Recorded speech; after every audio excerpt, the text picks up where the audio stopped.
You got to be careful, fellas. You have to be careful of the men that you allow to influence your sons,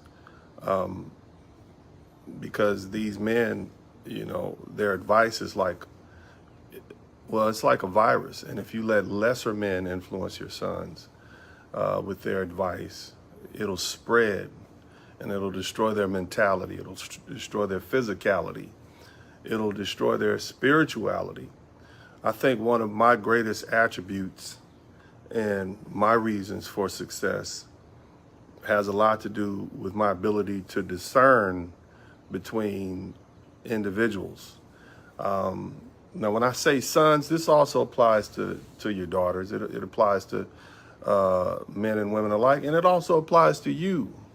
You have to be very careful of the people you listen to, be it online, in person, the music influences you listen to, the television programming that you absorb. And the reason is because it all has an effect on you. You fellas may find if you watch too many television shows where the protagonist or the main character is overweight or a bit prone to consume large quantities of food, you may do that yourself. If you look at television shows like The Sopranos, where the main character, Tony Soprano, was a bit overweight and was prone to consuming large amounts of pasta. No wonder that when you watch that show, you want to consume that product. It's the same thing when you watch commercials. On these TV shows, they're advertising a commercial for a lifestyle. The Sopranos, look at the Jeffersons, look at all of these movies. They're advertising, it's a commercial for a lifestyle. Even in listening to music, these gentlemen who promote the degradation, the illegal drug use, the overconsumption of alcohol, rampant promiscuity, they're promoting a lifestyle to you and what you listen. So you want to be wary of that even as an adult. But back to the children, your son specifically, you have a right to instruct your sons as you see fit. So the main influences, of course, are going to become, or let me say it like this, is their family members.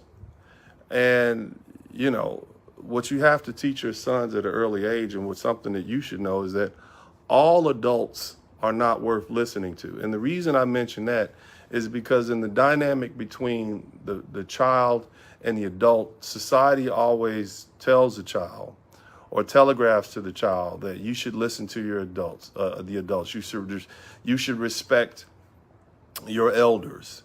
And it doesn't quite define what an elder is. An elder is not merely an old person. An elder is someone who is of age, but who has grown old with wisdom, as opposed to a person who's merely grown older and is still foolish. And there are a lot of foolish people out there, undisciplined. They've lived a life of indiscriminate, poor decision making, and it shows. Many of these same people, now having experienced so much self-induced trauma, are prone to giving advice, and it may come under the auspices of telling you or informing you what not to do. But even still, that advice is like a virus, because along with the sugar will come some poison, or along with the cure will come some poison. So you have to be mindful of that. But specifically, when you're dealing with family members, it's an interesting dynamic, because some of us have family members who are prone to criminality. You have men who've involved themselves with drugs. And these people, because they're family members, they've been in and out of the prison industrial they've been in and out of the prison industrial products of the prison industrial complex, and they've been in and out of the prison system. And so because of that, their influence is tainted. Their advice is tainted based on their perspective. And so in a situation like that, you would not want your children to, or sons especially, to be influenced by that. And what do I mean? What I'm talking about is things not about, how to bake an apple pie. I'm talking about notions of manhood, how you should perceive the world, your masculine coping mechanisms, your male coping mechanisms. When you have a person who has been incarcerated in that hyper masculine environment, their perspective may be different as to what should and should not define masculinity. For instance, oftentimes, when I post videos of myself lifting weights, or when I post videos of myself with a beautiful woman, this infringes upon the notions of masculinity that are carried by a lot of these lesser men, because they see physicality, pure physicality, as the sole source of manhood. They see your ability to garner the attention of beautiful women as source of masculinity, whereas I simply see that as a byproduct of a successful life. So in doing that, in posting these videos, invariably I get a response. And if you scour the different sections of my different different posts, you'll see invariably there's somebody there who feels directly challenged. They literally feel directly challenged by something I posted because it affects them, because in their mind, it incites that competitive nature in men. And so here they are seeing me lifting these large amounts of weights and with beautiful women. And so they're compelled to compete. Whereas, normal people with, normal notions of masculinity simply just see that as not the sole source of masculinity, but as a byproduct.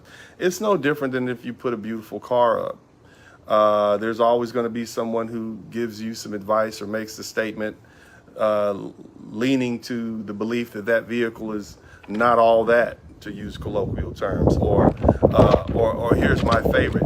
People will see you doing something productive and they will offer their unsolicited advice, which basically signifies to me that there's a certain challenge that they feel, and they want to prove to you, even through their subconscious, that they are as manly as you or as masculine.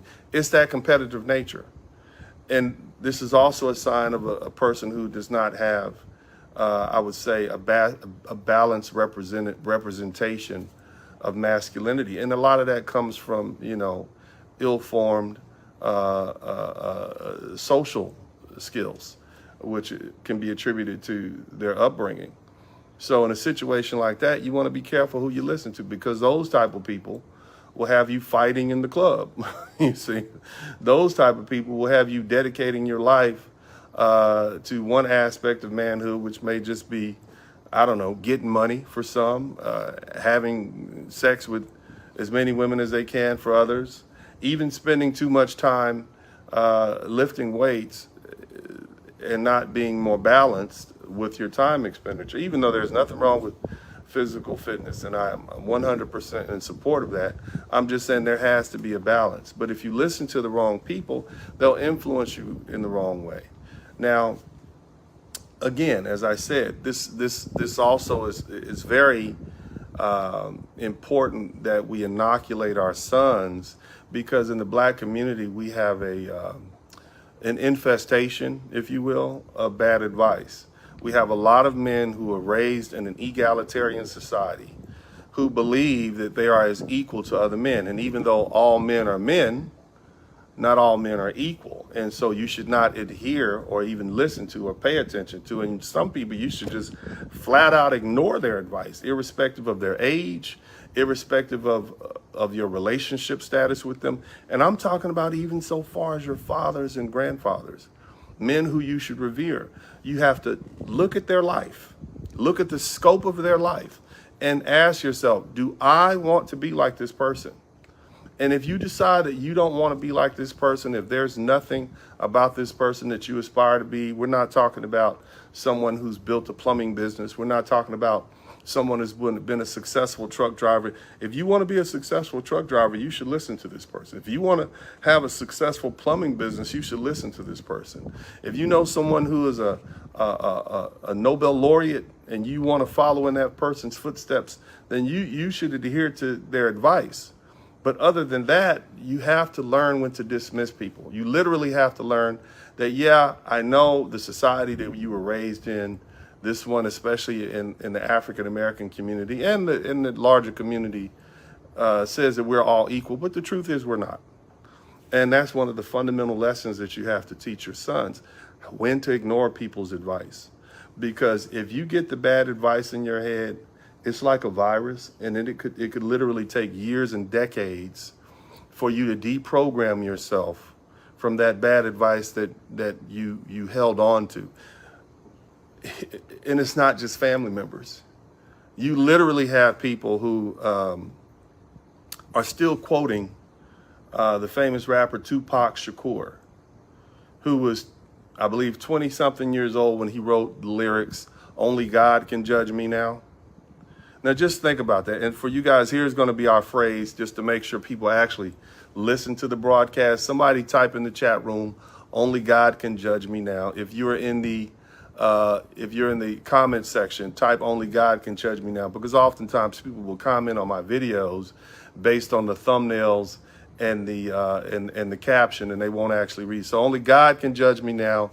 Please type that so I'll know that your message is one that I should listen to. Anybody else, and you can start off with "Only God Can Judge Me Now" and then type what you want to type. But that being the case, we all know that that's a fallacy. I mean, first of all, who listens to a 20-year-old?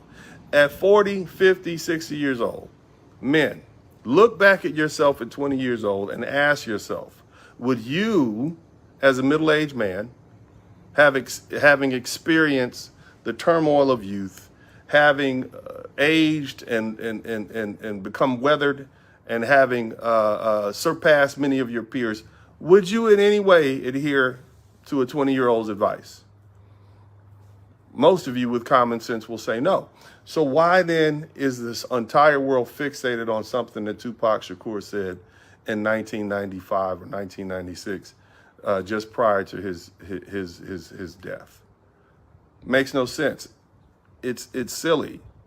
And so think about the modern day rappers, some of the silly things they say, that in 20 or 30 years, you have young people who will still be adhering to that bad advice. And you wonder why the black community is on a freight train bound towards degeneration and destruction. Number one, of course, more than God can judge you. Yeah, God may judge you in the afterlife, but at this point, there's a courthouse and the judge there who's going to judge you. The police are going to judge you. Society is going to judge you. Your family members are going to judge you. Lots of people are going to judge you. And you're going to suffer the consequences of that social judgment and that legal judgment. So when we adhere to something that says only God can judge me now, giving us this spirit of autonomy and freedom to do whatever we want to in this civilized society, we're wrong. And it allows people to divest themselves of accountability. And this is one of those notions that you gotta remember. This is something that you heard when you were in your 20s and your teens, and it stuck with you. But it's just one of those erroneous conclusions, one of those erroneous notions and that we have to get rid of. And that's just the rappers. What about some of the actors? For years, some of the movies that we saw, like Tony Montana, and Scarface. This is a character, and you have people who are literally following this man's path. Maybe not to that degree, but you have other movies that came out. Colors, Boys in the Hood, some other movies like, oh my God, Menace to Society. You have men who are patterning themselves after that. Again, these shows are advertising a lifestyle. This music is advertising a lifestyle. When you take advice from certain people, they're advertising a lifestyle. And if those people have not manifested a lifestyle in their life that you would consider something that you want to adhere to or follow, then you shouldn't listen to them. You know, not to mention you still have your friends. And I'm talking about the youth. I'm talking about young men. I'm also talking about older men. You have your friends who play a part in influencing you. And so you have to be careful. Your friends, if you show me, if you're hanging around 9 millionaires, you're going to be the 10th. If you're hanging around 9 fools, most of you're all going to end up with some foolish outcomes. And so, because you're the 10th fool for hanging around them. So you have to understand that. And this is why your influences in your friends are so important. There's other things, your church. One thing I do, and back to the friend thing, I always tell my sons to be mindful of the friends that they keep. Because your friends, the person that you label as friend, you're innately going to have some loyalty dedicated to that person because you call them your friend. And so when that person makes a foolish decision because they have they follow foolish rationale and reasoning, then you're going to go traipse right down that foolish path with them. And so you have to be mindful of that. But other instances like your church and other figures of authority, you know, oftentimes when I'm leaving church, shout out to my church, Greater True Vine Missionary Baptist Church in 5th Ward, Texas. Even though I have great respect for my pastor, when I'm leaving church, I will talk to my wife, I'll talk to my sons about the message that was delivered, if for nothing else, to make sure they understand clearly what was said. You see, because at the end of the day, we go there to eat, but we go there to get our food, but I'm the one that helps process the food. Just like when I purchase groceries, I bring them home and I dictate what we eat and what we throw away, or what we eat and what's refuse, what's being taken out, what's no good. My children learn from me. And if I, being a man who is successful in many different areas, both law, entertainment, business, education, physicality, all these different things, I have a right to process and reinterpret what is in the best interest of my children. Moving forward to you fellas, we have this big phenomenon, and I'm talking to grown men right now. And again, this message is universal. It applies to women also. But, and there are women that, give bad advice to other women. Oftentimes I find that older women, especially those who have run amok and made mistakes, will tend to give horrible advice to young women, as if some say it's because misery loves company. Some say because they don't, I think that a lot of these women don't like the idea that these younger women have the advantage of youth. And so they truly don't want to see them do well. And it's a competitive nature that exists between women, which often makes them the worst of friends, or we'll say the worst of friends and the best of enemies. Nevertheless, so you should be mindful of the women you're listening to if you're a young woman. But as far as the men are concerned, my goodness, you have these YouTubers. Some of these men's, their backgrounds are as sketchy as an Etch-a-Sketch. If you dig right below the surface, you have many of these men who are unremittent criminals. Many of them see this as a hustle. They haven't been vetted. They're fresh out of the penitentiary, and who knows what sort of coping mechanisms they had to adhere to there and how that's changed their psyche. And you have these men speaking to you. Oftentimes they will come straight out of the church, reformed, and they found new religion. Somebody type new religion in the chat room. Somebody type new religion. They go in there and they reread the Bible as if there aren't billions of copies of the Bible in the world for us to read themselves. But them, with their own, brilliant mind, have interpreted the Bible more so and in better ways than the billions of other people who have existed, the billions of other people who've existed on this planet. They do it better than us. And so now they want you to listen to them. That says a lot of things. Lesser men oftentimes will try to denounce others and tell you to listen to them. When I speak, I let my deeds, I let my life actions speak for themselves. That's why I don't mind sharing with you who I am, even from the first time I hit social media back in, my goodness, has it been since 2010 when I first started on Facebook? I always was an open book. In fact, I've written 3 books: Rules to Live By, How to Maintain Peace of Mind and Happiness in a Conflicted World, 3-part series. And it's available on Amazon for the world to see. And my life is an open book. I tell you about my triumphs. I tell you about my successes. But more importantly, you see the transition from youth to wisdom. As a young man, many people who attended university with me, now that they see me now, 30 some odd years later, they're perplexed because I didn't speak as much or as often as I did. I wasn't one of those young people who always had to be heard. I wasn't one who was out giving advice. The reason was I was learning. I was absorbing. I was patterning my life after people who I deemed to be successful. I was putting the advice that I had absorbed to use, and I wanted to see if it worked.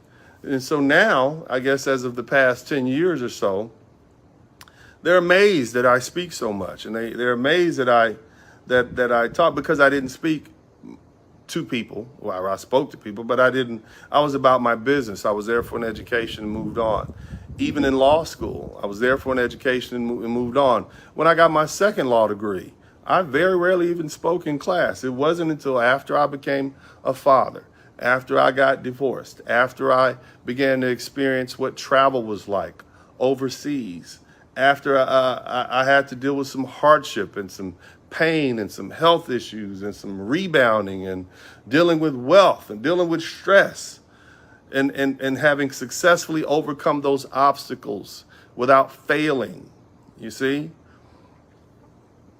then I began to speak, because I could speak from a place of experience. I can speak from a place of wisdom as opposed to guessing.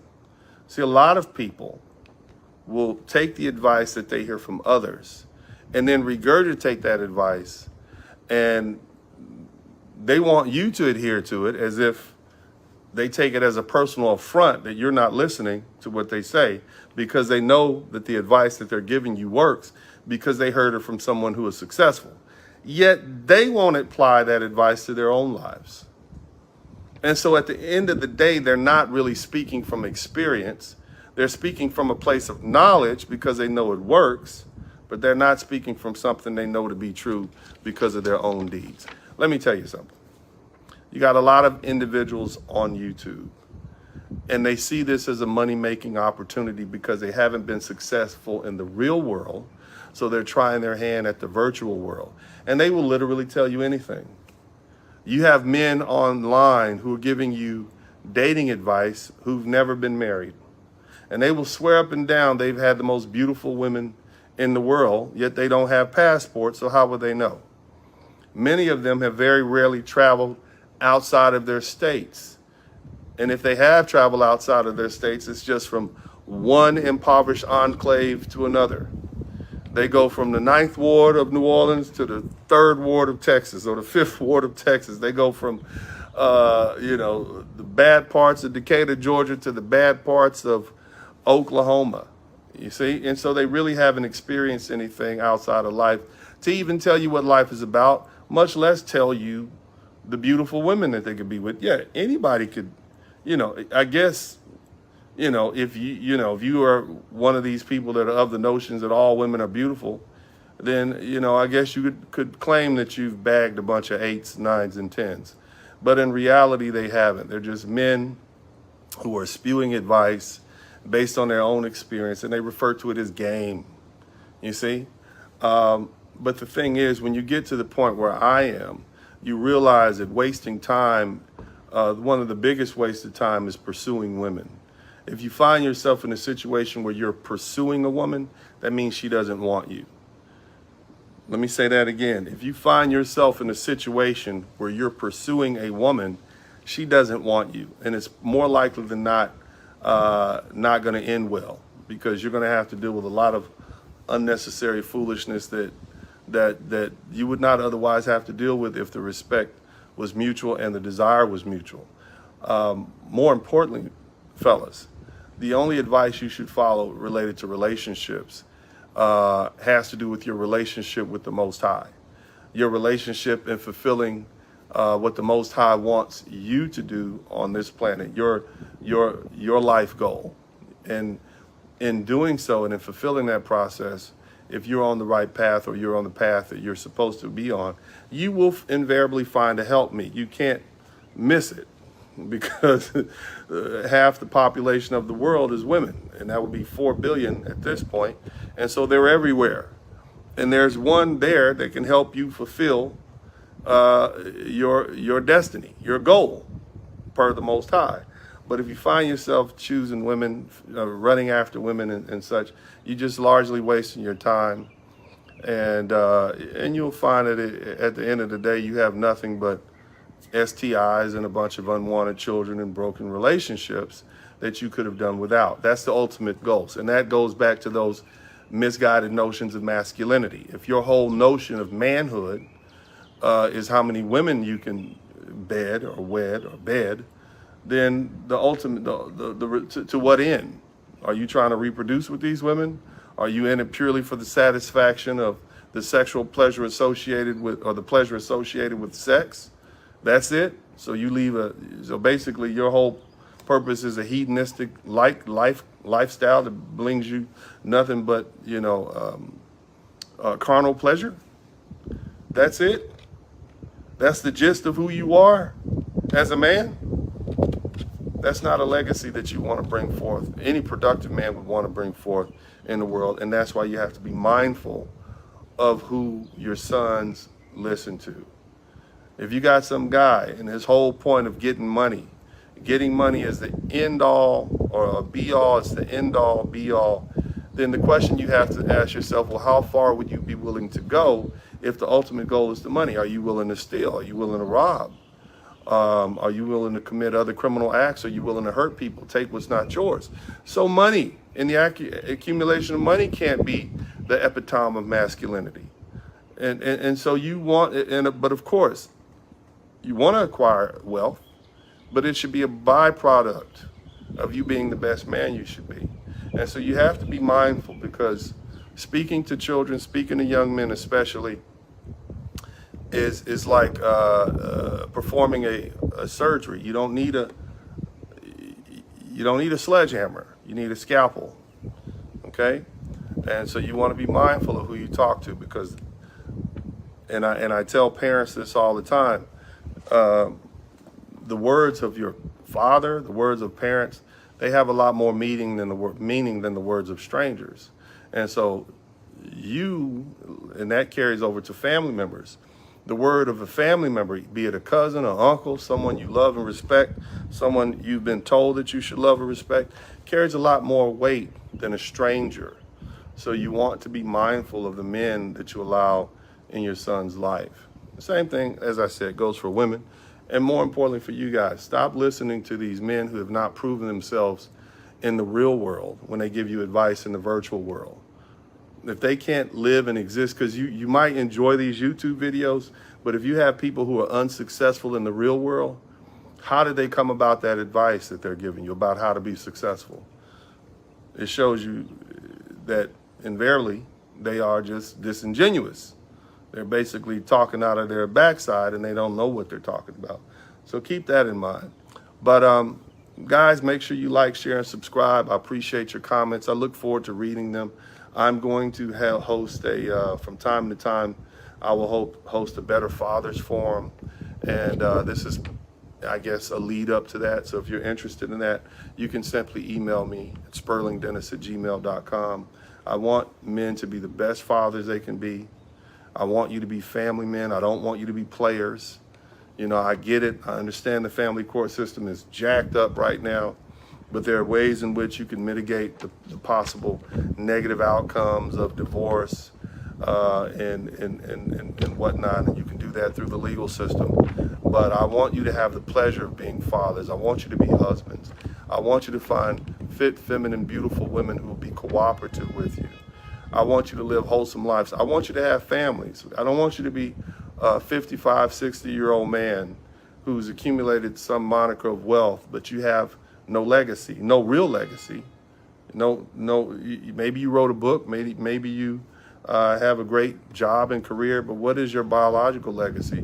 Who are your children going to be? Who are your children's children going to be? And so this is what I want for you men.